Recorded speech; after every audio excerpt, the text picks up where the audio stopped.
Okey ya. Saya nak mengajarkan kaedah untuk pulihkan rumah ataupun nak pagar rumah. Kaedah yang sama ni juga boleh kita apply untuk pagar kedai, pagar taska, pagar pejabat dan sebagainya. Okey. So antara bahan-bahan yang kita nak kena guna, air untuk kita jampi 1 botol. Ini kalau betul-betul khusus untuk pagar sahajalah. Tapi biasanya kalau saya pergi ke rumah pesakit, saya akan ruqyahkan pesakit satu keluarga dan pagar rumah. Jadi air itu mungkin lebih banyak lah. Okay, kalau sekadar pagar rumah, air jampi sebotol. Garam kasar saya nak 3 kilo. 3 kilo ni juga bergantung kepada keluasan rumah. Kalau rumah taman yang duduk di tengah-tengah, depan dan belakang sahaja, 1 kilo atau 2 kilo pun sudah cukup. Tapi kalau rumah kampung yang memang boleh pusing keliling, besar kawasan tanah dia, mungkin 5 kilo atau 6 kilo. Pandai-pandai agak lah. Okay? So biasanya saya tetapkan lebih kurang 3 kilo. Lada hitam sebanyak 100 gram, lebih kurang saja. Besen untuk saya campurkan garam dan lada hitam tadi. Kemudian saya nak bekas spray. Bekas spray macam ni. Okay? Bekas spray ni untuk kita air jampi nanti. Okey. So garam dan lada hitam tadi dicampur dan digaulkan di dalam besen. Air, masukkan sedikit garam ke dalam bekas spray. Air ni masukkan dalam sedikit garam dalam bekas spray ni. Okey. Kemudian kita bacakan ke semua ayat-ayat ruqyah. Pembuka ayat ruqyah 20 ayat, penutup. Okey. Kalau kita dengan penutup tu dah komplit semua sekali lah. Kalau package kita, modul kita ni sampai penutup tu komplit semua, kita baca dan ditiupkan kepada bahan-bahan tadi dan juga botol spray ni. Okey. Kemudian kita ada 2 sesi. Spray ni kita akan gunakan untuk tabur dan spray di dalam rumah.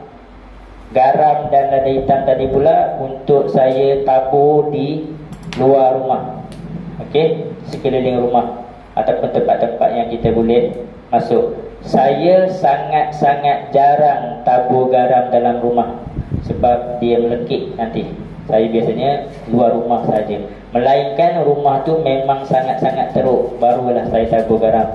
Okey. Okey, so dari segi kaedah dia, yang pertama tadi kita bacakan surah Al-Fatihah, ayat kursi, Yasin 1 hingga 9, 3 kul sambil menghadap ke kiblat. Okey, contohnya kalau sini kiblat, kita baca Al-Fatihah, ayat kursi, 3 kul, Yasin 1 hingga 9 sambil menghadap kiblat. Bacaan tadi hendaklah dijaharkan, dikuatkan bacaan. Okey, saya terlupa. Sebelum kita mulakan baca ni, kita kena beri peringatan dahulu kepada makhluk jin yang ada dalam rumah supaya keluar sebelum kita baca. Kalau boleh baca perjanjian Nabi Sulaiman, baca perjanjian Nabi Sulaiman.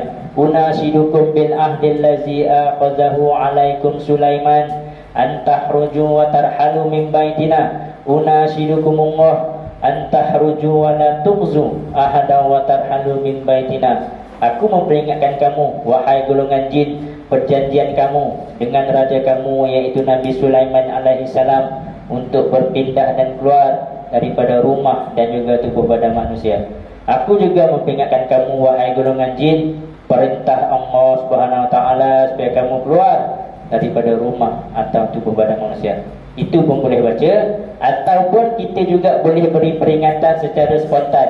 Wahai makhluk jin yang berada dalam rumah ni, aku nak pagar rumah ni. Sebelum aku pagar rumah ni, engkau keluar dulu daripada rumah ni. Sebelum, bagi peringatan 3 kali. Wahai makhluk jin yang berada dalam rumah ni, aku nak pagar rumah ni. Sebelum aku pagar, nanti engkau terperangkap, engkau sakit, engkau terseksa, engkau keluar dulu daripada rumah ni. Kita bagi peringatan 3 kali. Kemudian baru kita start baca Al-Fatihah, ayat kursi, Yasin 19, 3 kul sambil menghadap kiblat. Ini kaedah yang paling ringkas, bacaan yang paling ringkas. Kalau tadi kita dah memang hafal 20 ayat ruqyah, maka kita bacakan ke semua ni sekali. Kalau macam saya cakap, saya pergi rumah pesakit, saya akan rukiahkan pesakit ni semua. Sekalilah saya baca untuk rumah tu, niat sama saja, sekaligus saja. Okey, cuma kalau macam tuan-tuan nak ambil air saja buat, mungkin boleh baca ringkas sikit lah. Okey, kemudian kita azan dengan niat untuk mengusir gangguan jin. Ini berdasarkan dalil, bila azan dikumandangkan, syaitan akan lari sehingga terkentut dan tercirit. So kita niat, kita nak azan supaya semua gangguan jin yang ada dalam rumah dilari. Okey, ada yang berpendapat nak kena buka tingkap tak, nak kena buka pintu tak, tak buka pun tak apa, jin dia tahulah dia nak keluar macam mana. Cuma kalau nak buka pun boleh. Ada guru-guru yang bagi betul tingkap buka sikit, pintu buka sikit, yang mana yang almari kabinet laci buka sikit. Kalau bagi saya boleh je, tak ada masalah mana-mana pun. Okey. Kemudian kita akan spray renjis-renjis daripada pintu hadapan. Okey, ini adalah gambar rumah teres tengah-tengah. Kita tadi baca di tengah-tengah ni Al-Fatihah, ayat kursi, Yasin 1 hingga 9. Bagi nampak saya sekali. Okey. Al-Fatihah, ayat kursi, Yasin 9 kita baca di tengah-tengah. Kita buat rawatan pun di tengah-tengah.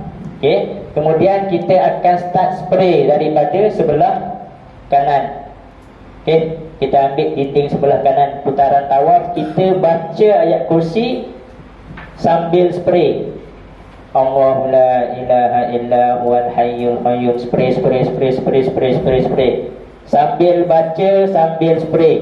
Habis ayat kursi, sambung lagi, sambil baca, sambil spray. Masuk dalam bilik, kita masuk dalam bilik. Spray atas bawah nanti saya akan tunjuk. Okey, spray masuk dalam bilik dan sebagainya. Sampai depan pintu toilet tak perlu spray. Spray luar saja, tak perlu spray di dalam toilet. Toilet memang Allah dah jadikan tu tempat dia. Okey, spray atas bawah lebih kurang. Kalau dekat sini naik tangga atas, naiklah tangga atas. Kita ikut putaran lawan jam, ikut pusingan tawaf. Apa yang kita jumpa kita ikut. Andai kata sini ada tangga naik atas, masuklah tangga, pusing dulu belah atas apa semua, turun keluar balik, sampai kita bertemu semula di tempat yang kita bermula. Boleh macam ni. Andai kata rumah yang terlalu besar, kalau tempat yang terlampau luas, boleh pecah 2 orang. Spray sana pun boleh juga. Buatlah, dia tak jadilah syarat. Cuma kalau kita buat seorang-seorang, kita ikut anak panah ni sampai bertemu balik. Kalau kebetulan terawat rumah yang betul-betul banglo besar dan sebagainya, kita pergi 2 orang, kita boleh buat di sisi yang berasingan dan bertemu baliklah. Okey. Kemudian kita tutup dengan doa-doa untuk mengusir gangguan jin tadilah. Kita tutup dengan ayat-ayat kita penutup pun boleh, dengan niat kita nak usir gangguan jin. Tapi nak pagar rumah, mesti rawat orang yang duduk dalam rumah dahulu. Saya tak akan pergi pagar rumah kalau orang yang dalam rumah tak rawat. Macam mana saya nak buang jin kalau pesakit masih ada dalam rumah? Orang yang duduk dalam rumah, pesakit yang menghuni rumah ni, mesti saya rukiah dahulu. Serentak lepas tu boleh kita pagar rumah. Okey, untuk spray. Okey ni bang, angkat sikit. Okey, contohnya spray. Okey, kita sambil kita baca, kita spray Allahu la ilaha illa. Kalau untuk spray ni pula, saya biasanya buat tajam sikit supaya boleh tembak dekat dinding-dinding ujung-ujung. Tak perlulah pergi rapat sangat, sini pun boleh. Allahu la ilaha illa huwal hayyul qayyum la ta'khuzuhu sinatun wa la naum lahu ma fis samawati wa ma fil ard man zallazi yashfa'u 'indahu illa bi iznihi. Sembul juga dia punya lantai-lantai ni. Ya'lamu ma wa la ya'uduhu hifzuhuma wa huwal 'aliyyul 'azim. Sekelilinglah, tapi yang sempurna ni kita fokus di dinding. Cuma kadang katil dia, kabinet dia sembuh sikit dia lebih kurang. Kat atas tilam dia, oh sini kita jumpa ada buaian dia, spray sikit buaian dia. Okey. Dan mana-mana tempat yang semasa kita baca ruqyah tadi, sembuh tadi, tempat tu kita rasa meremang lebih sikit, rasa sampai kat kawasan dapur ni sakit latah leher, rasa lain macam sikit, spray lebih sikit kawasan tu. Oh, kau duduk sini sangat kan, spray lebih sikit. atas bawah dan sebagainya. So pusing sana sikit. Kita tunjuklah. Okey, kita spray. Okey, bawah kita spray. Okey, atas. Sampai kat bucu, biasanya saya memang lebihkan sikit bucu. Bucu ni memang tempat-tempat favorite jin suka duduk. Ikutlah kita spray. Okey. Ni lantai-lantai ni kita pun spray. Okey, contoh. Kena pula muka orang ni. Okey. Dah spray dah lagi. Okey, contoh katakan ni adalah pintu bilik air. So kita hanya sembuh di luar saja, tak perlu di dalam bilik air. Cuma kita ikut tangan kanan kita ni dinding. Andai kata sini, naik rumah belah atas, kita naiklah tangga ke atas tu, selesaikan belah atas pula. Nanti kita turun balik, kita sambung balik, continue ke ujung, ke betul, sehinggalah kita bertemu balik di tempat yang asal kita bermula tadi. Okey, sampailah kita tempat yang kita bermula tadi. Saya jarang buat dia kembang, sebab kalau kembang sini kita kena pergi agak rapat lah. Dan biasanya saya pergi tembok jauh-jauh. Kena kebetulan rumah-rumah yang ada store ke apa ke, bawah-bawah store kita boleh tembak jauh sikit, banyak sikit macam tu. Okey, stop. Kalau untuk garam pula, kita akan tabur di luar rumah. Okey, tabur. Kalau rumah teres macam ni, kita boleh tabur garam di depan-depan pintu pagar dia, tepi-tepi ni sikit, sempadan rumah dia je lah.